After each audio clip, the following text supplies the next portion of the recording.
Hello everyone, स्वागत है आप सभी का लेक्चर नंबर 16 में। तो आज का हम टॉप 30 PYQ क्वेश्चंस करने वाले हैं। तो आपके सामने रहा ये स्लाइड्स, देख सकते हैं कि आज बहुत अच्छे अच्छे क्वेश्चंस हमने लिए हैं और आज भी आपको बहुत कुछ नया सीखने को मिलने वाला है इस सीरीज में। तो हम यहाँ पे क्या करते हैं कि जितने भी रेलवे के एग्जाम्स हुए हैं, रिसेंट एग्जाम्स, या आपका NTPC हो, चाहे ALP हो, चाहे टेक्नीशियन हो, या जो आप मॉक में जहाँ पे फंसते हैं, सभी प्रकार के आपको क्वेश्चंस इस सीरीज में देखने को मिल जाते हैं। अगर आप इस चैनल पर नए हैं तो मेक श्योर कि आप चैनल को सब्सक्राइब कर लें और वीडियो को एक लाइक कर दें। तो चलिए चलते हैं, यहाँ पे हम पहला क्वेश्चन करेंगे। तो यहाँ पे देखिए बोल रहा है कि एक कार्यालय के सभी कर्मचारियों का औसत वेतन इतना है और अधिकारियों का औसत वेतन 5400 प्रति माह और गैर अधिकारियों का वेतन जो है 2600 प्रति माह है। यदि अधिकारियों की संख्या 12 है तो कार्यालय में गैर अधिकारियों की संख्या ज्ञात कीजिए। देखिए यहाँ पे दो चीज दे रखा है कि अधिकारी है और एक गैर अधिकारी है। इसका अधिकारी का ये दे रखा है और गैर अधिकारी का ये दे रखा है और दोनों को मिलाकर ये दे रखा है। तो क्या हम यहाँ पे एलिगेशन लगा सकते हैं? मैंने क्या आपसे बोला था कि जब दो चीज दे रखी हो, ए बी दे रखी हो और इन दोनों का कंबाइन दे रखा हो, तो यहाँ पे हम एलिगेशन यूज करते हैं। तो चलिए हम यहाँ पे एलिगेशन लगाते हैं। तो देखिए यहाँ पे एक तो आपको लिख लेना है कि ये जो 3560 है, जो दोनों को मिला के आता है, ये बीच में आता है वैल्यू। और ये देख सकते हैं कि अधिकारी है, अधिकारी और गैर अधिकारी, गैर अधिकारी, इनका जो दे रखा है आप यहाँ पे लिख सकते हैं। अधिकारी का 5400 दे रखा है, 5400 दे रखा है और यहाँ पे ये जो दे रखा है 2600 दे रखा है। देखिए हम क्या करते हैं, हम यहाँ पे तो अल्टीमेटली जो है रेशियो ही निकालते हैं। तो जो भी कट रहा है कटा देंगे, 0 0, ये देख सकते हैं कि एक एक 0 कट रहा है। बाकी चलिए अब यहाँ पे हम क्रियाक्रम करते हैं, घटाते हैं। और अगर हम करते हैं तो 356 में से 260 जाएगा, कितना होगा? अगर करते हैं तो 6 हो जाएगा, 9 हो जाएगा, 96 हो जाएगा। और यहाँ पे 540 में से 356 घटेगा, कितना बचेगा? 4 हो जाएगा। और अगर 13 हो जाएगा तो 8 हो जाएगा। और अगर हम बात करें तो 184 हो जाएगा। देख सकते हैं 24 चौका 96 हो जाएगा। और यहाँ पे 4 से काटेंगे तो 4 चौका 16, 4 चौका 24, 12 दूनी का 24 और यहाँ पे जो है 23 दूनी का 46। तो अगर आप बात करते हैं यहाँ पे तो 12, ये क्या है? अधिकारी है। देख सकते हैं कि यहाँ पे दे रखा है कि 12 अधिकारी है। 12 का वैल्यू क्या दे रखा है? 12 ही दे रखा है, यानी 1 गुना दे रखा है। तो ये पूछ रहा है कि गैर अधिकारियों की संख्या 23 का 1 गुना करेंगे तो 23 ही हो जाएगा। आप देख सकते हैं कि 23 आपका आंसर हो जाएगा। तो ये अप्रोच होता है। आपको जितना आप कम लिखेंगे, यहाँ पे आप ओ लिख के भी काम चला सकते हैं। जरूरी नहीं कि आप अधिकारी लिख रहे हैं, या लिखने की भी जरूरत नहीं है, क्योंकि ये लिखने में जितना टाइम लगाएंगे अधिकारी गैर अधिकारी, आप उतना में अपना डेटा सेट कर सकते हैं।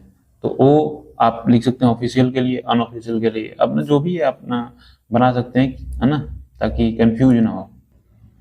तो यहाँ पे दूसरा क्वेश्चन ये बोल रहा है कि दो संख्याओं का योग जो है उनके बीच के अंतर से 5 गुना है। यदि छोटी संख्या 24 है तो बड़ी संख्या ज्ञात कीजिए। देखिए हम पहले अपने मेथड से करते हैं कि कैसे अप्रोच करते हैं इसे। छोटी संख्या को दे रखा है 24, बड़ी संख्या बोल रहा है। अब ये जो छोटी संख्या जो है 24 और बड़ी संख्या यहाँ से ऑप्शन से कोई उठाते हैं, जैसे कि हम 36 उठा रहे हैं। अब जो 36 है ये देख रहे हैं 24 से कर रहे हैं तो कितना आ रहा है? 12। अब ये जो है ना, इनका जो अंतर है ये बोल रहा है कि 5 गुना है। जब हम इन दोनों संख्याओं को जोड़ते हैं तो 5 गुना यानी 60। तो क्या ये 26 और 24 जो है जोड़ रहे हैं तो 60 दे रहा है हमें। 6 4 10, 3 2 5 1 6। जी बिल्कुल, तो ये हमारा सेटिस्फाई कर रहा है। तो हमारा जो है ये आंसर हो जाएगा। तो हम ऐसे सेटिस्फाई करा सकते हैं। देखिए अगर देखिए ये तो हमारा पहला जो है ऑप्शन मिल गया, जो है आंसर मिल गया। अगर नहीं मिलता तो क्या होता है? अगर आप देख रहे हैं कि अगर हम 48 ले रहे हैं तो 48 और जो है 24 का अंतर क्या हुआ?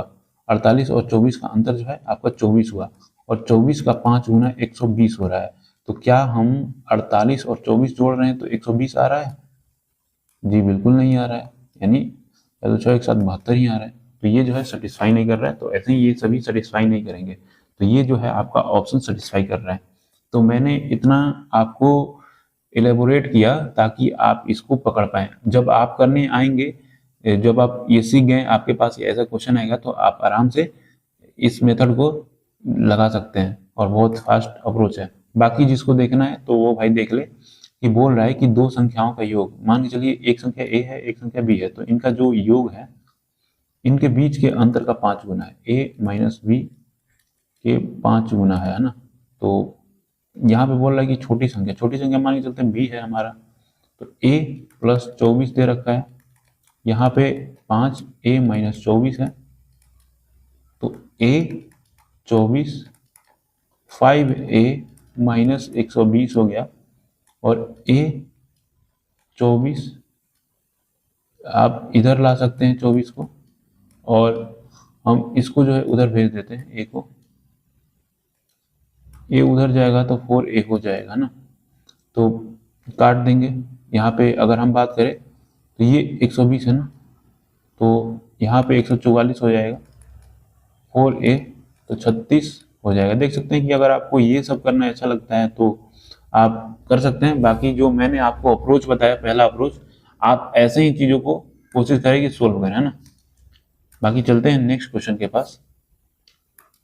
ये बोल रहा है कि एक घनाभ की लंबाई, चौड़ाई और ऊंचाई जो है 27 सेंटीमीटर है, और 18 सेंटीमीटर है, और 21 सेंटीमीटर है। तो घनाभ से 3 सेंटीमीटर के घन कितने काटे जा सकते हैं। तो मैंने आपको बताया कि अगर कोई चीज़ जो है बनाया जा रहा है उसे पिघला कर या कुछ भी चीज़ करके, तो वो जो है आयतन के दोनों जो है बराबर होंगे, तो आयतन जो है उनका जो है बराबर हो जाए। तो देख सकते हैं यहाँ से घनाभ से जो है आपको एक घन तैयार किया जा रहा है, तो आपको जो है यहाँ पे दोनों के आयतन को इक्वेट कर देना है। तो मैं क्या बोल रहा हूँ कि ये जो है घनाभ का आयतन क्या हो जाएगा आपका, 27 हो जाएगा, 18 हो जाएगा, और 21 LBH आपको पता होगा। अब यहाँ फार्मूला तो लिखने की जरूरत है नहीं आपको। और ये घनाभ जो है ना 3 सेंटीमीटर क्यूब की एक भुजा है। तो जैसे कि 3 का जो घनाभ से काटा जाता है वो जो है 3 सेंटीमीटर भुजा का घन काटे जा रहे हैं, मतलब कितने घन काटे जा रहे हैं, तो 3 का क्यूब यहाँ पे करेंगे, मतलब घन का जो आयतन होता है कितना होता है, 3 का क्यूब यानी 27 हो जाएगा। और ऐसे आपको n घन बनेंगे, तो 27 से 27 कट जाएगा, 8, यानी 8 तो सभी में देखने को मिल रहा है। तो कर लेते हैं यहाँ पे, सिंपल सी बात है, 18 हो जाएगा, 18 में 36, एक 37 हो जाएगा, 378 आपका आंसर आ जाएगा। बाकी चलिए चलते हैं नेक्स्ट क्वेश्चन के पास। तो यहाँ पे क्या बोल रहे हैं कि अनिल कुमार ने ब्याज की दर के बराबर वर्षों के लिए साधारण ब्याज पर 2400 का ऋण लिया। यदि ऋण की अवधि के अंत में उसने ब्याज के रूप में इतना रुपए अदा किए तो ब्याज की दर क्या थी। देखिए ऐसे क्वेश्चन आते हैं तो आपको थोड़ा सा कंफ्यूजन हो जाता है क्या बोल रहा है। तो यहाँ पे ये बोल रहा है कि जो दर है ना वो वर्ष के बराबर है, यानी कि जो रेट हम ले रहे हैं वो जो है टाइम के बराबर है, यानी कि हम t बराबर r लिख सकते हैं या r बराबर t लिख सकते हैं। तो हमें क्या ज्ञात करना है, तो दर ज्ञात करना है, तो जो है हम जो है t को r मान लेते हैं ना। तो यहाँ पे सिंपल सा आपको क्या फॉर्मूला यूज करना होता है ऐसे क्वेश्चन में, एसआई बराबर पी आर टी। तो एसआई आपको क्या दे रखा है, एसआई आपको दे रखा है ब्याज इतना अदा कर रहा है 19,440, एसआई बराबर पी कितना है 24,000 है, आर तो आर ही रहेगा, और टी भी देख सकते हैं कि आर के बराबर है, तो हम इसे लिख सकते हैं कुछ इस प्रकार। तो चलिए हम यहाँ पे इसे कट कर लेते हैं। तो अगर आप इसे करते हैं तो देख सकते हैं इधर आर स्क्वायर हो जाएगा, और ये जो है 19,424 हो जाएगा। अगर काटेंगे 6 चौका 24, 6 तिरी 18, एक हो जाएगा, 6 दूनी 12, 6 चौका 24, और काटते हैं तो इसे 4/32 एक, यानी आर बराबर आपका जो है 9 आ जाएगा, क्योंकि इधर रूट लग जाएगा, स्क्वायर हटेगा। तो आप देख सकते हैं कि आपका जो है 9% आपका आंसर आ गया। तो बहुत ही अच्छे से आप क्वेश्चन कर सकते हैं इस टाइप से। तो यहाँ पे क्या बोल रहा है कि एक आदमी रेलगाड़ी से 420 किलोमीटर की दूरी तय करता है, तो 75 किलोमीटर प्रति घंटा की चाल से चलती है, तो वह 50 किलोमीटर प्रति घंटा की चाल से चलने वाली कार से वापस लौटता है तो पूरी यात्रा के लिए उसकी औसत चाल ज्ञात करें। देखिए ये दे रखा है 420 किलोमीटर, है ना। 420 किलोमीटर जाता है और फिर 420 किलोमीटर वापस आता है। तो मैंने क्या बोला था, अगर वो सेम डिस्टेंस की दूरी वो कवर करता है और उसके चाल जो है डिफरेंट डिफरेंट होते हैं, तो आपका क्या लगता है फॉर्मूला, 2 इंटू S1, S1 कितना है 75 है, S2 कितना है 50 है, और S1 प्लस S2 यानी 75 प्लस 50 125 हो जाएगा। और अगर देखते हैं तो 5 से काटेंगे तो ये 25 बचे हो जाएगा, 25 ये हो जाएगा, 3 दूनी 6 और ये 0, आपका जो है 60 किलोमीटर प्रति घंटा आपका आंसर आ जाएगा। तो ये देख सकते हैं कि आपको मैंने इस टाइप का करा दिया है और देख सकते हैं कि चीज़ें अब रिपीट होने लगी है। अब अगर कोई भी सेट उठाते हैं आप, तो आप मैक्सिमम सेट को कर पाएंगे, क्वेश्चन जो सेट में हैं आप कर पाएंगे, और आपके मॉक में जो भी क्वेश्चंस आते हैं मैक्सिमम क्वेश्चन आप अटेम्प्ट कर पाएंगे। क्योंकि देख सकते हैं कि ये जो है हमारा 16 नंबर का जो है चल रहा है लेक्चर, और इतना में ही हमने बहुत कुछ कवर कर लिया है। तो अगर हम बात करें तो मैंने आपको बताया था कि सबसे पहले आपको देखिए ये क्या दे रखा है, आप इसको इस प्रकार ट्रीट कीजिए कि x प्लस 1/x बराबर n दे रखा है और आपको x³ प्लस 1/x³ निकालना है। तो इसका फॉर्मूला क्या होता है, n³ माइनस 3n होता है। लेकिन यहाँ पे तो x प्लस 1/x जो है आपका कट जाता है, लेकिन अगर आप ये निकालना चलेंगे तो आपका क्या होगा, n³, जैसे कि ये n दे रखा है, a प्लस b बराबर n दे रखा है, तो n³ माइनस 3n तो होगा, लेकिन a b हो जाएगा, क्योंकि यहाँ पे जो फॉर्मूला होता है आपको पता है कि क्या होता है, x गुणे 1/x होता है, तो ये कट जाता है इसलिए नहीं लिखा जाता है। लेकिन यहाँ पे a b जो है नहीं कट रहा है, तो ये आपके लिए कहानी मैंने बताया अभी ताकि आपको रिवाइज हो जाए। तो चलिए आपको तो ए बी निकालना पड़ेगा पहले, तो ए बी निकालने के लिए पहले हम यहाँ पे रुक करेंगे, फिर यहाँ से हमें ए बी मिलेगा, फिर हम यहाँ से यहाँ की रुक करेंगे। चलिए सबसे पहले हम ए बी निकालने के लिए क्या करेंगे, ए प्लस बी का होल स्क्वायर। देखिए ये सभी आपको लिखना नहीं है, मैं आपको समझाने के लिए लिख रहा हूँ ताकि आपको जो है थोड़ा सा अंडरस्टैंडिंग डेवलप हो जाए, तो आप खुद से कर पाएंगे बिना ये सब लिखे हुए। आपको यहाँ से लिखना स्टार्ट करना है, डायरेक्टली लिखना था आपको कि 110 का स्क्वायर, और यहाँ पे 68 लिखना था और 2ab लिखना था। यहाँ से घटाते 32 आता है आपका 2ab, और यहाँ पे 16 आ जाता है आपका, ab बराबर 16 आ जाता है। अब आपको ab मिल चुका है, अब हम क्या करेंगे, n³ यानी 10 का क्यूब करेंगे तो 1000 हो जाएगा, n³ माइनस 3n यानी 10, और ab 16 हो जाएगा, 1000 माइनस 16 48 480, और यहाँ पे करेंगे तो अगर 500 होता तो 500 होता, लेकिन 20 कम है तो 20 ज़्यादा हो जाएगा, 520 हो जाएगा आपका आंसर। तो देख सकते हैं कि इस तरह से आप इस क्वेश्चन को सोल्व कर सकते हैं। बाकी तो भाई फार्मूला है ही, आपने सीखा ही होगा, इस पे कर सकते हैं आप। आपको मैं एक फार्मूला देता हूँ, आप इस पे भी वैल्यू फिट कर सकते हैं, या आप याद रख लीजिए, आपका कभी काम आ जाएगा। a प्लस बी के होल क्यूब करेंगे तो a³ plus b³ plus 3ab a plus b, वही चीज़ है जो मैंने यहाँ पे डायरेक्टली लिखा ना, तो वही चीज़ डायरेक्टली हमने लिखा था, इसी से बना हुआ है वो चीज़, है ना। आप इस चीज़ से भी कर सकते हैं। तो बाकी चलिए चलते हैं, अगर आपको करना है तो आप देख सकते हैं कि कैसे उस चीज़ से कर सकते हैं। बाकी आप जो चीज़ सीखते हैं ना, एक ही पे प्रैक्टिस करना सीखें, क्योंकि वही बार बार यूज करेंगे तो आपके दिमाग के पैटर्न में वही बैठ जाएगा। यदि किसी भूमि के आयताकार भूखंड की लंबाई एवं चौड़ाई को क्रमशः 10% और 8% बढ़ा दिया जाए तो जो है इसके क्षेत्रफल में वृद्धि या कमी प्रतिशत क्या होगी। देखिए यहाँ पे लंबाई है, यहाँ पे चौड़ाई है, 10 से 11 हो गया लंबाई, और जो है 8% क्या कितना हो जाएगा, बढ़ा दिया गया है 100, 2 25 यानी 25 से 27 हो गया, 25 से 27 हो गया। तो जो क्षेत्रफल क्या होता है, L गुणे बी, L गुणे बी होता है आयत का।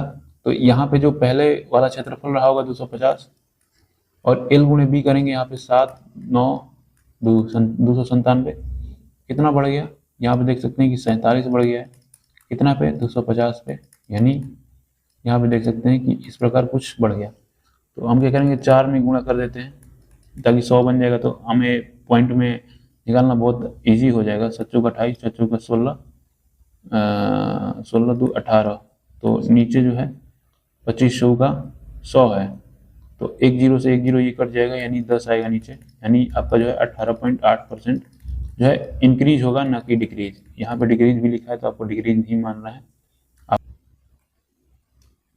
तो देख सकते हैं कि ये कुछ इस प्रकार लिखा गया है, ये थोड़ा सा ब्लर है, लेकिन चलिए कोई बात नहीं है, हमें तो क्वेश्चन करने से मतलब है।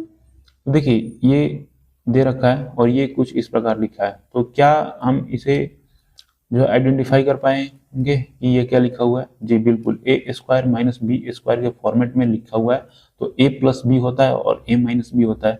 अगर यहाँ पे देखेंगे, मैं क्या बोलने की कोशिश कर रहा हूँ, 5x square minus 1/5x square के फॉर्मेट में लिखा गया है, तो मैं क्या बोल रहा हूँ कि एक बार 5x प्लस 1/5x होगा और एक बार जो होगा 5x माइनस 1/5x होगा ये। तो यहाँ पे आप देखेंगे तो ये तो वैल्यू दे रखा है, लेकिन ये आपको निकालना है।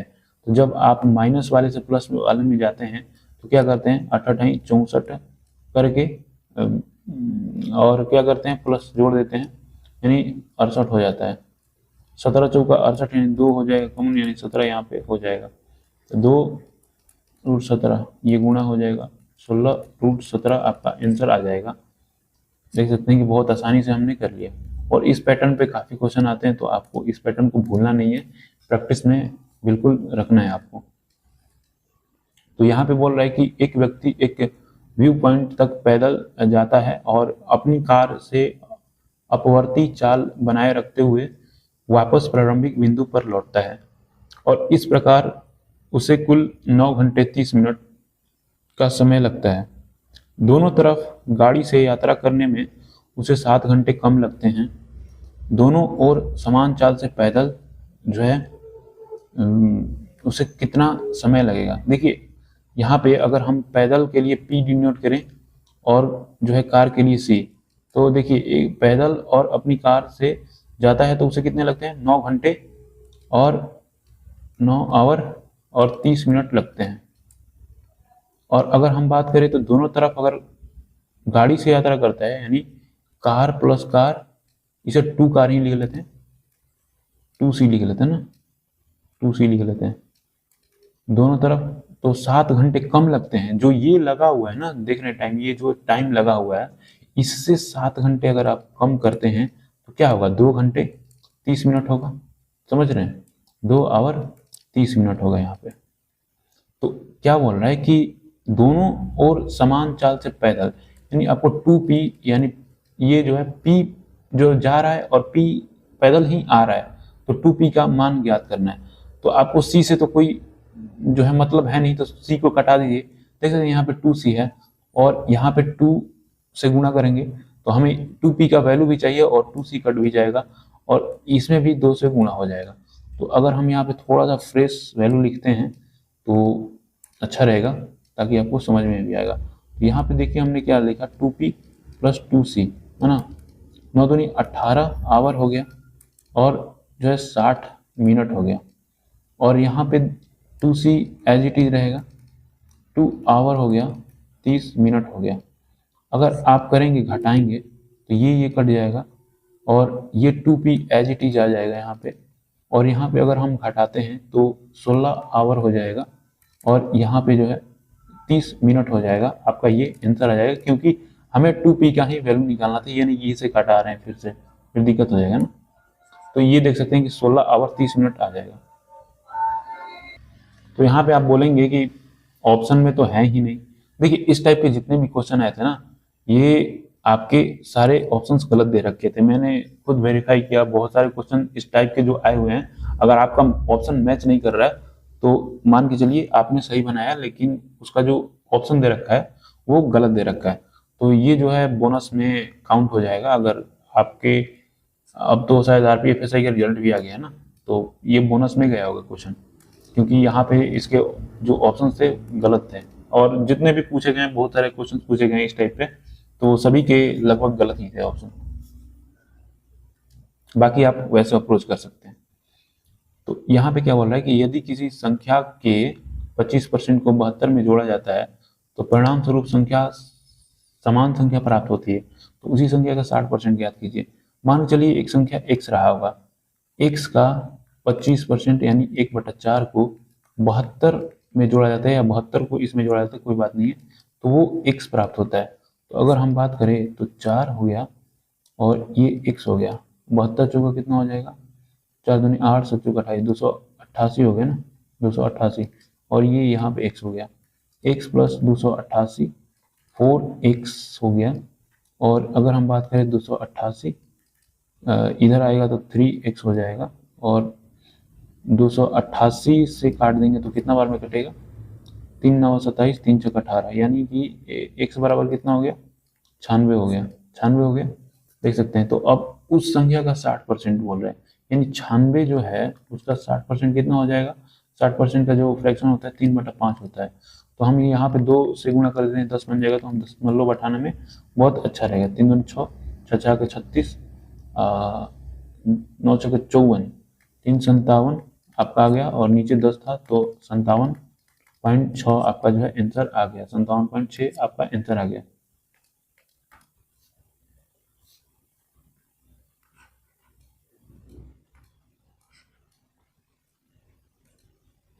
तो यहाँ पे बोल रहा है कि डेविड ने 172 कुर्सियां बेची और उसे 86 कुर्सियों के विक्रय मूल्य के बराबर लाभ हुआ, तो लाभ प्रतिशत ज्ञात करें। देखिए मैंने इस टाइप के क्वेश्चन बहुत पहले करा दिया है, तो आपके रिवीजन के लिए ये मैंने लिया। 172 कुर्सियां उसने बेची, तो 172 कुर्सियां उसने खरीदी भी होगी, हाँ, और अब देखना है कि उसका जो है लाभ हो रहा है, तो लाभ हो रहा है तो प्लस में होगा, और जो है विक्रय मूल्य के बराबर लाभ हो रहा है, 86 कुर्सियों विक्रय मूल्य मतलब एसपी। अब एसपी वाले को एक साइड कर देंगे, 172 एसपी माइनस 86 एसपी, और सीपी वाले को एक साइड कर देंगे।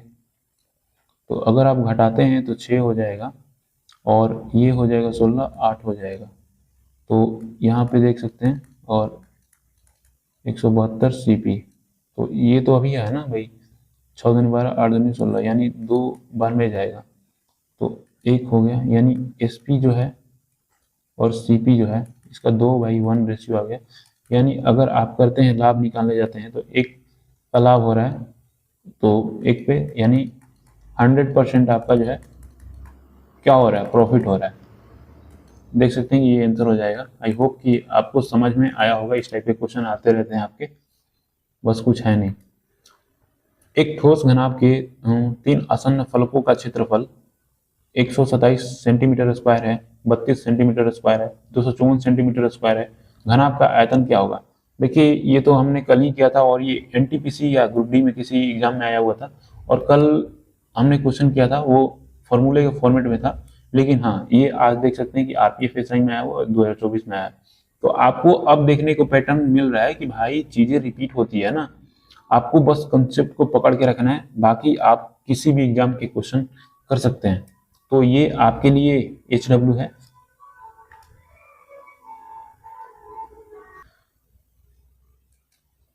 तो यहाँ पे ये बोल रहा है कि एक त्रिभुज की 3 भुजाएं 12, 17 और x इकाई है, तो विकल्प सही है। देखिए यहाँ पे ये बोलने की कोशिश कर रहा है, एक प्रॉपर्टी होती है त्रिभुज की कि जो ABC आप देख सकते हैं कि साइड है, तो A प्लस बी जो है, ये जो है, ये आप देख रहे हैं A प्लस बी जो है ये बड़ा होगा ये C से, और A माइनस बी जो है ये छोटा होगा, एक सेकेंड, ये छोटा होगा C से। तो ये होता है आपका रिलेशन, समझ रहे हैं। अगर इसको आपको लिखना होगा तो कैसे लिखेंगे, A माइनस बी ऐसे लिख के देता है C, और ये जो है A प्लस बी, आपको इसे नोट कर लेना है ना। तो यहाँ पे आपको देखने को मिलेगा कि एक त्रिभुज की 3 भुजाएं, ये आपको दे रखा है, x इकाई है, तो निम्नलिखित में से विकल्प जो है सही है। तो देखिए क्या होगा कि पहले तो जो है x जो है आपको जो है बीच में रहेगा, और एक बार घटेगा, आप देख रहे हैं कि घटा हुआ है 5, और ये जो है x बड़ा होगा इससे, तीसरी भुजा जो है बड़ी होगी दोनों भुजाओं के अंतर से, और छोटी होगी तीसरी भुजा दोनों भुजाओं के योग से। तो यहाँ पे 17, 12 क्या हुआ, 29 हुआ। तो आपका आंसर क्या हो जाएगा, ये सभी साइन नहीं आते। ये तो आप यहाँ पे भी देख सकते हैं कि ऐसा साइन कभी नहीं आएगा ना इसमें, तो ये तो ऐसे ही एलिमिनेट हो जाता है, केवल यही साइन आता है। आपको देख सकते हैं कि इसका मतलब ये होता है ना कि जो 3 त्रिभुज के साइड दिए होंगे ना, तो आपको ये बताना है यहाँ पे कि 2 भुजाओं का जो योग होता है तीसरी भुजा से बड़ा होता है, और 2 भुजाओं का अंतर जो होता है तीसरी भुजाओं से छोटा होता है। बस ये जानना है आपको, और इस पे ये सवाल पूछ लिए जाते हैं आपको एग्जाम में, तो आपको जो है इसी प्रकार से क्वेश्चन को सोल्व करना है। तो ये देख सकते हैं कि आपको फ्रैक्शन में कन्वर्ट करना है, तो मैंने बार के बारे में पढ़ा दिया, तो चलिए देख लेते हैं। अगर आपको जो है 1.24 दे रखा हो तो कैसे करेंगे इसे। तो एक देख सकते हैं कि पूरा जो वैल्यू है ये अपने आप में कंप्लीट है, ये पॉइंट से बाहर। तो आपको जो पॉइंट से बाहर वाला वैल्यू होता है उसे 1 प्लस में लिख लेते हैं ऐसे, और जो 24 है इसके ऊपर बार है, यानी 2 के ऊपर बार 99 हो जाएगा। 33 थी 99, 38 24, 33 हो गया। 33 से गुणा करेंगे 1 में, 33 हो गया। 8 41 बट्टा में आपका 33 हो गया। आपको इस प्रकार करना होता है। आपने समझ गए कि कैसे करना है इसे। मैंने ये बोला कि अगर आपको जो कंप्लीट वैल्यू दे रखी है, जैसे कि यहाँ पे कुछ दे रखा होगा 2.43, तो आपको क्या करना है कि 2 जो है आपको क्या करना है 2 प्लस कर लेना है ना, ये जो देख रहे हैं, और 43 बटा 99, और आपको जो है चीज़ों को जैसे बोले उस तरह से सोल्व कर लेना है, आपका आंसर आ जाएगा। यहाँ पे क्या बोल रहा है कि किसी चतुर्भुज के विकर्ण की लंबाई जो है 32 मीटर है, इसके दो अंतर लंब ऑफसेट की लंबाइयाँ जो है 6 मीटर और 10 मीटर है, तो चतुर्भुज का क्षेत्रफल। तो ये मुझे लग रहा है कि समलंब चतुर्भुज है, तो समलंब चतुर्भुज का जो होता है 1/2, ये देख सकते हैं कि इसका जो है 32 हो जाएगा। और ये ऑफसेट्स क्या बोल रहा है यार, मतलब क्या बोल रहे हैं, समांतर भुजाओं, तो शायद यही बोल रहे हैं। तो ये 16 हो जाएगा, और 2 8 हो जाएगा, 8 दूनी 16 हो जाएगा, 8 3 24, 1 25, 256 हो जाएगा। हाँ, तो यही है समलंब चतुर्भुज। बाकी काफी टर्म जो है ट्रिकी दे रखा है, बाकी समलंब चतुर्भुज का फॉर्मूला ही लगेगा इसमें। वर्तमान में एक पिता की आयु उसकी पुत्री की आयु की 3 गुनी है। 10 वर्ष बाद उसकी आयु उसकी पुत्री की आयु के 2 गुनी होगी। पुत्री की वर्तमान आयु ज्ञात कीजिए।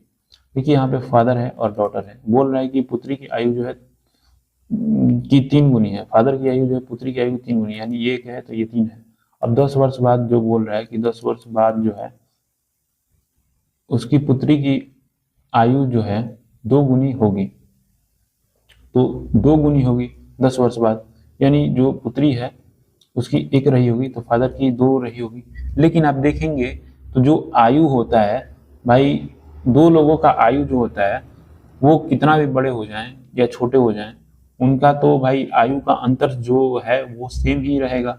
ये नहीं कि आज से 4 साल बाद जो है आप जो आपका एज है भाई का जो एज है आपके, वो जो है 4 गुना आप बढ़ जाएंगे उससे, बिल्कुल नहीं। आज 2 साल है तो 4 साल बाद भी 2 साल ही अंतर रहेगा। तो यहाँ पे आप देखेंगे तो यहाँ पे 2 साल है और यहाँ पे 1 है, तो बिल्कुल ऐसा तो भाई नहीं हो सकता है, हमें अंतर बराबर करना होगा। तो यहाँ पे 2 से गुणा कर देंगे, तो यहाँ पे क्या करेंगे 2 दूनी के 4, 2 हो रहा है। तो आप देख पा रहे हैं यहाँ पे क्या देख पा रहे हैं कि ये जो आपको दे रखा है ये जो है 1 है, लेकिन 1 का वैल्यू जो है बोल रहा है कि नहीं ये 10 वर्ष बाद है। तो 1 का वैल्यू 10 दे रखा है, तो आपको क्या पूछ रहा है, उसकी पुत्री की वर्तमान आयु पूछ रहा है। तो ये था ना वर्तमान आयु, तो ये था, देख रहे हैं कि वर्तमान आयु बोल रहा है, तो डॉटर ये है, तो इसको 10 गुना करेंगे तो आपका जो है 10 आ जाएगा। तो बहुत इजी क्वेश्चन होता है, इतना समझाने में मैंने टाइम लिया है, लेकिन इतना लगना नहीं चाहिए आपको।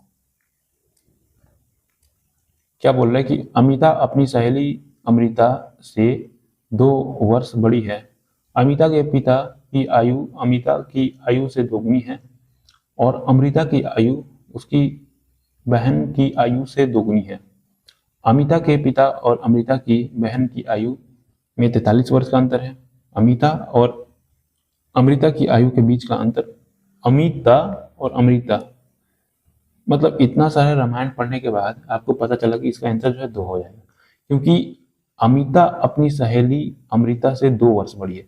भाई वो 2 वर्ष बड़ी है तो उसके बीच का अंतर भी तो 2 वर्ष का होगा। देख सकते हैं कि अमिता और अमृता के बीच का अंतर ही पूछ रहा है, तो इतना सारा रामायण पढ़ने के बाद आपको पता चला कि यहीं पे आंसर दे रखा है ना।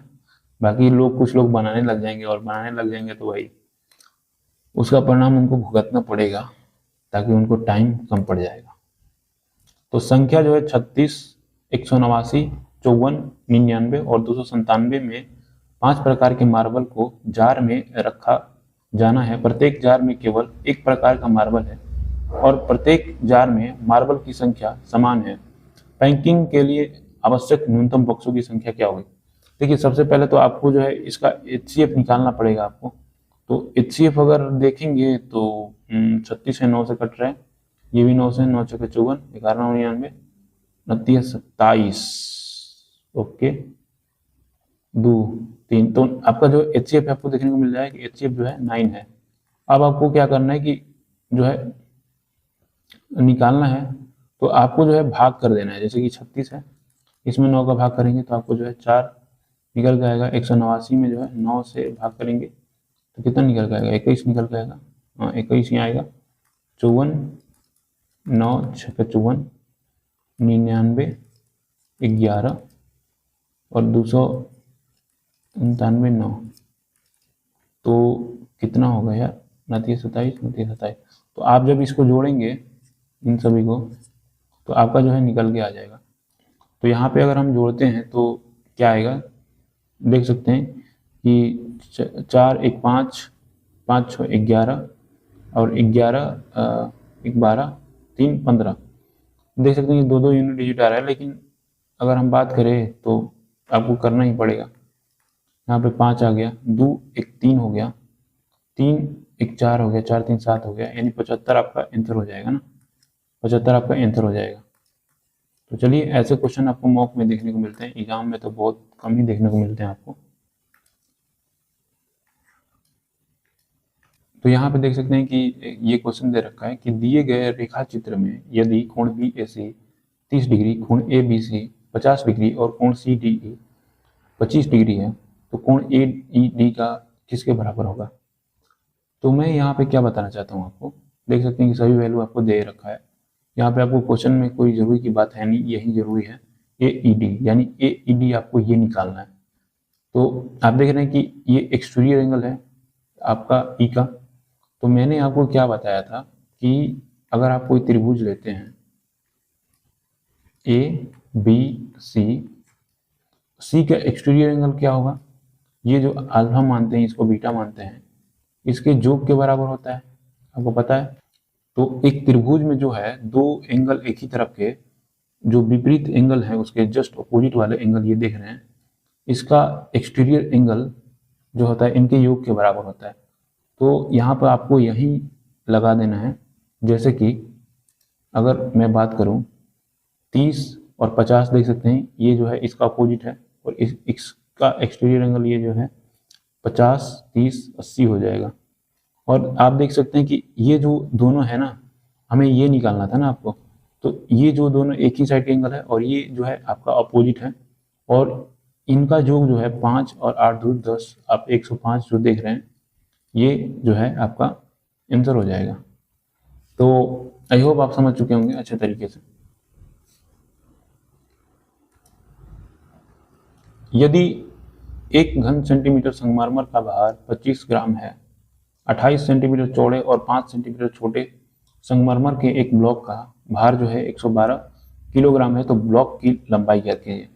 देखिए यहाँ पे क्या बोल रहा है कि 25 ग्राम है ना, एक घन सेंटीमीटर की, और यहाँ पे आपको एक बहुत ही बड़ा ब्लॉक दे रखा है जिसका जो है वजन इतना है।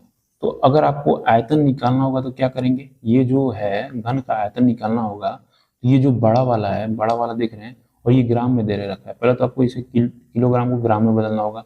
तो 1000 से आप गुणा करेंगे, 112 में 1000 से गुणा करेंगे, और ये बड़ा वाला जो ब्लॉक है ना, इसमें छोटे वालों को भाग देंगे 25 जो कि है आपका। तो आप यहाँ पे करेंगे तो 25 चौकस है, यानी कि 112 करेंगे तो 448 होगा, और 448 होगा तो एक जीरो है आपका, 448 जीरो हो गया है ना। तो ये आपको निकल के आ गया इसका वॉल्यूम। अगर ये वॉल्यूम आपका निकल के आ गया तो आप देख रहे हैं कि 28 सेंटीमीटर और 5 सेंटीमीटर मोटे संगमरमर के एक ब्लॉक का दे रखा है। तो यहाँ पे आप 28 गुणे 5 गुणे आपसे लंबाई पूछा है, LBH होता है, तो क्या बोल सकते हैं, ये दे रखा है आपको।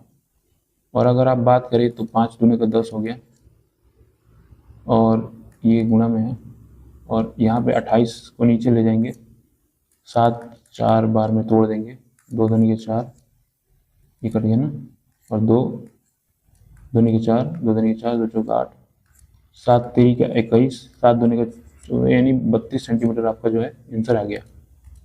तो आप देख सकते हैं कि बहुत अच्छे तरीके से हमने कर लिया।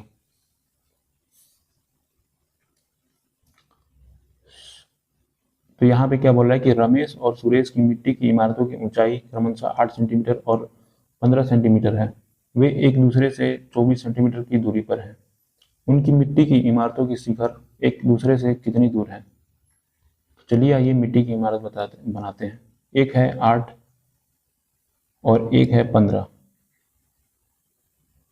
और इनके बीच की दूरी जो है ये दे रखा है 24 दे रखा है, और ये था 8 था, ये था 15 था।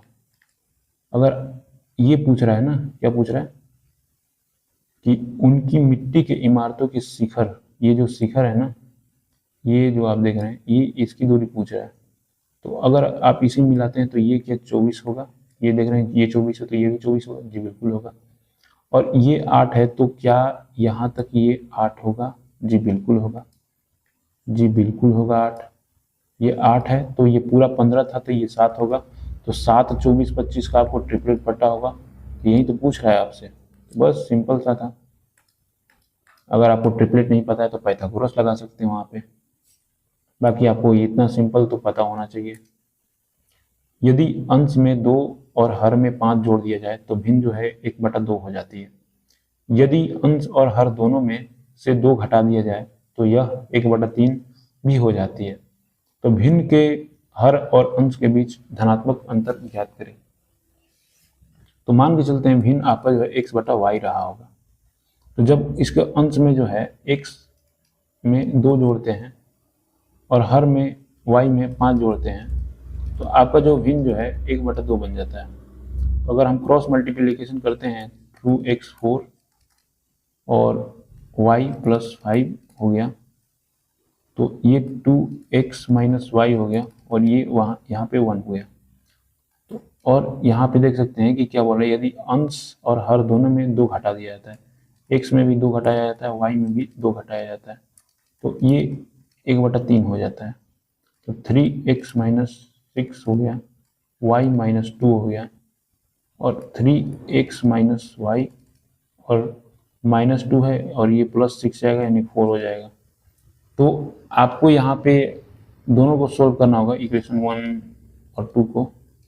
तो घटा दीजिए आप, यहाँ पे ले आके 3x - y 4, अगर आप घटाते हैं तो ये माइनस का हो जाएगा, ये प्लस का हो जाएगा, ये माइनस का हो जाएगा, तो -x हो जाएगा, ये कट जाएगा आपका, और -3 हो जाएगा, यानी x बराबर आपका जो है 3 हो जाएगा। तो अब जो x का मान है ना, तो इसमें आप पुट कर सकते हैं 1 में, समीकरण 1 में। तो पुट कीजिए, 3 दूनी का 6 हो जाएगा, और -y हो जाएगा, और यहाँ पे 1 हो जाएगा। तो -y जो है इधर जाएगा तो -5 कर देगा, और ये जो है आप देख सकते हैं y बराबर 5 हो जाएगा। तो ये बोल रहा है कि भिन्नों के बीच के अंतर ज्ञात करना है। तो ये x आपका था, x कितना था? 3 था, और जो है आपका जो है -5 हो जाएगा, 2 हो जाएगा। तो आपको धनात्मक अंतर ज्ञात करना था, मतलब ये जो है धनात्मक में ही आएगा, इसका आपको ऋणात्मक से कोई मतलब है नहीं, तो इसका जो है 2 आ जाएगा आपका आंसर। तो यहाँ पे देख सकते हैं कि मैंने आपको कुछ फॉर्मूले बताए थे। आपको क्या बताए थे, चलिए यहाँ पे रिवाइज कर लेते हैं। Sec square theta minus tan square theta बराबर 1, cosec square theta minus cot square theta बराबर 1। ये मैंने आपको बोला था कि इसे आप चिपका लीजिए कहीं पे और इसे देखते रहिए। तो सेक स्क्वायर को हम एज इट इज लिखेंगे, सेक स्क्वायर ए हो गया, कोसेक स्क्वायर ए -1। देख सकते हैं कि कोसेक स्क्वायर कहाँ पे है, इसको इधर लेके आएंगे, ये जो कोसेक स्क्वायर जो 1 है इधर आएगा तो माइनस में हो जाएगा, ये जो जाएगा तो उधर जो है बराबर में कॉट स्क्वायर थीटा हो जाएगा। मैं ये बताने की कोशिश कर रहा हूँ कि ये आप इसे देखेंगे तो कोसेक स्क्वायर थीटा -1 हो जाएगा और कॉट स्क्वायर थीटा जाकर उधर प्लस में हो जाएगा। तो इसका देख रहे हैं वैल्यू, ये आप देख रहे हैं यहाँ पे कॉट स्क्वायर ए हो गया, और माइनस बात करें 1 + 10 स्क्वायर ए, तो 1 + 10 स्क्वायर ए क्या हो जाएगा सेक स्क्वायर। देख सकते हैं कि अगर 10 स्क्वायर को उधर भेजेंगे तो प्लस में हो जाएगा 1 + 10 स्क्वायर, इधर सेक स्क्वायर, तो सेक स्क्वायर हो जाएगा यहाँ पे आपका सेक स्क्वायर ए हो जाएगा प्लस कॉट स्क्वायर ए को एज इट इज लिख देंगे, ये कट जाएगा और 2 कॉट स्क्वायर ए आपका आंसर हो जाएगा।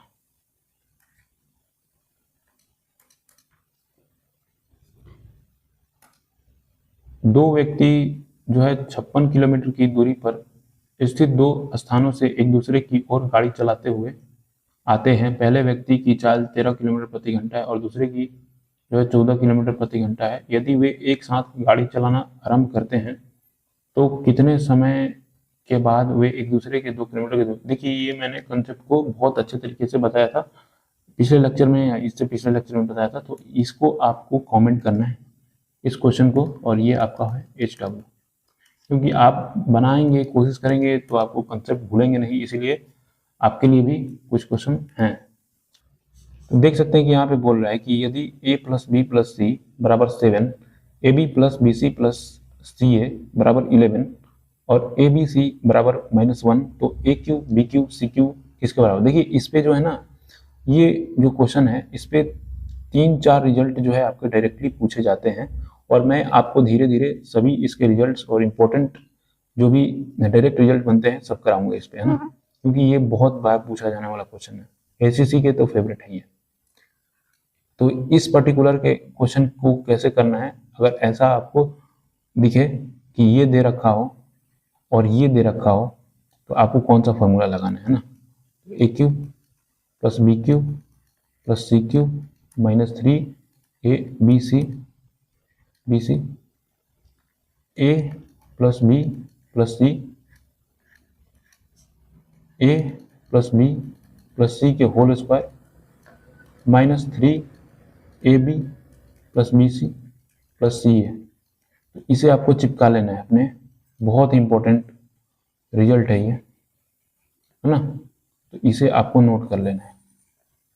तो आप देख सकते हैं कि ये आपको निकालना है ना, ये आपको निकालना है, ये वाला निकालना है आपको, सभी के वैल्यू दे रखे हैं आप देख सकते हैं। तो अगर हम बात करें तो इसको एक पल के लिए हम ऐसे लिख लेते हैं ना, क्योंकि बार बार लिखना नहीं पड़ेगा, ये जो है आपको याद करना है।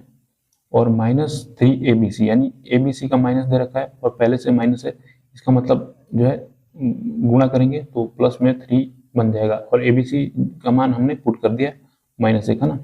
तो A + B + C क्या दे रखा है आपको, 7 दे रखा है। और अगर हम बात करें A + B + C के होल स्क्वायर क्या हो जाएगा, 49 हो जाएगा। अगर हम बात करें 3, 11 3 33 हो जाएगा। ये देख सकते हैं कि इसका वैल्यू यहाँ पे 11 दे रखा है, 33 हो जाएगा। बस आपको सोल्व कर देना है। और अगर आप बात करेंगे तो +3 ये है 7 गुणे, तो कितना हो जाएगा, 16 हो जाएगा ना, 16 7 112। तो ये जो है 3 को उधर भेज देंगे, 16 7 112, 3 109 आपका जो है इसका जो है आंसर आ जाएगा। तो देख सकते हैं कि कैसे डायरेक्टली आपके फॉर्मूले याद होते हैं, तो आप कर सकते हैं। बाकी इसके कुछ और रिजल्ट बनते हैं तो धीरे धीरे हम करेंगे। ऐसे अगर मैंने लिखवा दिया आपको तो आप जो है भूल जाएंगे या आपको थोड़ा सा कंफ्यूजन हो सकता है। थीटा के सभी वास्तविक मानों के लिए जो है साइन के पावर 12 थीटा और कॉस के पावर 20 थीटा का अधिकतम मान ज्ञात कीजिए। तो ये थीटा का अधिकतम मान, थीटा का अधिकतम साइन पे कब होता है, थीटा का मान जो साइन पे होता है 90 डिग्री पे होता है, और थीटा का मान अगर आप 90 पुट करते हैं तो देख सकते हैं कि यहाँ पे 1 का तो कितना भी कुछ भी कर ले भाई, 1 का 12 कर ले या कुछ भी कर ले 1 ही रहेगा, और यहाँ पे cos 90 जो है 0 बना देता है, तो आपका जो है 1 यहाँ पे आंसर हो जाएगा। तो यहाँ पे देख सकते हैं कि बोल रहा है कि एक आयत का विकर्ण जो है 26 सेंटीमीटर है, इसका परिमाप जो है 68 सेंटीमीटर है, इसका क्षेत्रफल ज्ञात करना है आपको। तो मैंने जब आपको आयत के सभी रिजल्ट्स कराए थे तो मैंने बोला था कि डायगोनल का जो होता है इसका formula l square plus B square होता है। तो यहाँ पे आपको जो है विकर्ण जो दे रखा है 26 दे रखा है, तो जब आप इधर स्क्वायर करेंगे तो इधर आपका जो है रूट हट जाएगा, l square plus B square हो जाएगा। तो यहाँ पे 676 होता है 26 का, और l square plus B square आपको मिल गया। और अगर हम बात करें तो इसका परिमाप 2 इंटू एल प्लस बी कितना दे रखा है आपका 68 दे रखा है, यानी कि कितना हो जाएगा 34। एल प्लस बी बराबर आपको जो है 34 दे रखा है। आपको क्या ज्ञात करना है, एल गुणे बी, यानी कि इसका क्षेत्रफल ज्ञात करना है। तो देखिए जब आप ये करेंगे एल प्लस बी के होल स्क्वायर करेंगे तो आपको क्या देखने को मिलेगा, L square plus B square plus 2 LB देखने को मिल जाएगा। तो एल प्लस बी कितना दे रखा है 34, आप 34 का स्क्वायर करेंगे तो 34 का स्क्वायर होता है 1156 होता है। आपको 50 तक एटलीस्ट याद होना चाहिए भाई स्क्वायर, और इसे करने के लिए कोई वो नहीं है, शॉर्टकट नहीं है। आप एक कॉपी पे लिख लीजिए और उसको जो है डेली बेसिस पे आप लिखते रहिए। L square plus B square जो है यहाँ पे आप देख सकते हैं कि 676 है, और ये जो है 2LB आप देख सकते हैं यहाँ पे। तो जब आप 676 को 1156 में से घटाएंगे तो कितना बचेगा, 0 बचेगा, और यहाँ पे क्या हो जाएगा 8 हो जाएगा, और यहाँ पे क्या हो जाएगा 480 हो जाएगा। 2LB है तो इसे घटाएंगे तो कितना हो जाएगा 240 हो जाएगा ना। तो LB तो यही तो निकालना था आपको, LB निकल गया, 240 आपका हो गया आंसर। तो बस इतना ही चीज करनी थी आपको। तो यहाँ पे देख सकते हैं कि पूछ रहा है कि साइन -405 डिग्री का मान क्या होगा। तो मैंने आपको बताया था कि साइन माइनस थीटा बराबर होता है माइनस साइन थीटा, और ऐसे ही अगर आप केवल कॉस माइनस थीटा और सेक माइनस थीटा को छोड़ दें, क्योंकि ये जो होता है कॉस थीटा ये प्लस में होता है और ये सेक थीटा में होता है, बाकी जो 4 फंक्शन होते हैं साइन हो गया और क्या होगा टेन हो गया, कॉट हो गया और कोसेक हो गया, तो ये जो है आपको जो है माइनस थीटा जो है प्लस में नहीं होते हैं, ये जो है माइनस में होते हैं, बाकी ये जो है प्लस में होते हैं। तो बाकी यहाँ पे मैं ये बताना चाहता हूँ कि अगर इसे थीटा माने तो साइन माइनस थीटा ही आप इसे देख सकते हैं, तो ये जो है माइनस साइन 405 आ जाएगा कि नहीं आ जाएगा, जी बिल्कुल आ जाएगा। तो अगर आप करेंगे माइनस साइन तो रहेगा यहाँ पे, तो कैसे चेंज कर सकते हैं 360 लिखेंगे और प्लस इसे क्या लिख सकते हैं 45 जोड़ देंगे, है ना। देखिए 360 पे साइन चेंज नहीं होता है, फंक्शन जो है कोई चेंज नहीं होता है, साइन नहीं कोई फंक्शन 360 पे चेंज नहीं होता है। 90 का जो है ये इवन मल्टीपल है, 90 चौका आता है 360 ना, तो ये ध्यान में रखना है आपको। तो माइनस साइन 45 डिग्री हो जाएगा यहाँ पे, और 45 डिग्री का वैल्यू कितना होता है 1/√2, तो ये -1/√2 इसका आंसर आ जाएगा क्योंकि माइनस में है। तो ये देख सकते हैं कि ये हो जाएगा इसका। तो आप इन सभी रिजल्ट्स को ध्यान में रखते रहिए। तो एक कंपनी में कुल 1200 कर्मचारी हैं तथा पुरुष और महिला कर्मचारियों की अनुपात जो है 7:5 है। यदि 70% कर्मचारियों को चॉकलेट पसंद है और कुल महिलाओं में से 40% को चॉकलेट पसंद है, तो कितने पुरुष जो हैं कर्मचारियों को चॉकलेट पसंद है। देखिए 1200 तो टोटल आपको कर्मचारी दे रखा है, और जो यहाँ पे मेल और फीमेल की बात करें तो 7:5 है, यानी अगर टोटल बात करें तो 12, यानी ये 12 है रेशियो में, और बात करें एक की तो 100 है। तो ये आप देख सकते हैं कि यहाँ पे 700 हो गया और ये यहाँ पे 500 हो गया। तो यहाँ पे अगर बात करें तो 70% कर्मचारियों को चॉकलेट पसंद है, 70%, यानी 1200 तो ओवरऑल कर्मचारी थे, उसमें से 70% को जो है चॉकलेट पसंद है। तो 12 तो 84, यानी 840 लोग हैं जिनको चॉकलेट पसंद है ना। तो अब क्या बोला कि कुल महिलाओं में से 40% को चॉकलेट पसंद है। कुल फीमेल जो है 40%, यानी 2/5 होता है इसका फ्रैक्शन, यानी 100, यानी 200 को जो है चॉकलेट पसंद है। 200 को चॉकलेट पसंद है, तो कितने पुरुष कर्मचारी को चॉकलेट, देखिए 200, ये तो ओवरऑल जो लोग हैं वहाँ पे 840 लोग हैं, उनको पसंद है चॉकलेट। अगर हम इनमें से 200 जो महिलाओं को, जो फीमेल है उनको पसंद है, तो उनको निकाल देंगे तो क्या मेल बचेंगे? इसमें से अगर हम निकाल दें 0, 4, 6, तो क्या ये टोटल मेल ही बचे? बिल्कुल बचे, 640 आपका आ जाएगा आंसर। तो चलिए चलते हैं नेक्स्ट क्वेश्चन के पास। तो देख सकते हैं कि आज का क्वेश्चन यहीं पे समाप्त होता है। तो आपको ये वीडियो कैसे लगी? अगर वीडियो आपको अच्छी लगती है तो आप जो है वीडियो को लाइक कर सकते हैं, और वीडियो में कमेंट करके आप अपना जो है डाउट पूछ सकते हैं। कोई भी डाउट हो सकता है, किसी चीज़ से भी रिलेटेड डाउट हो सकता है। चलिए मिलते हैं नेक्स्ट वीडियो में, तब तक के लिए बाय।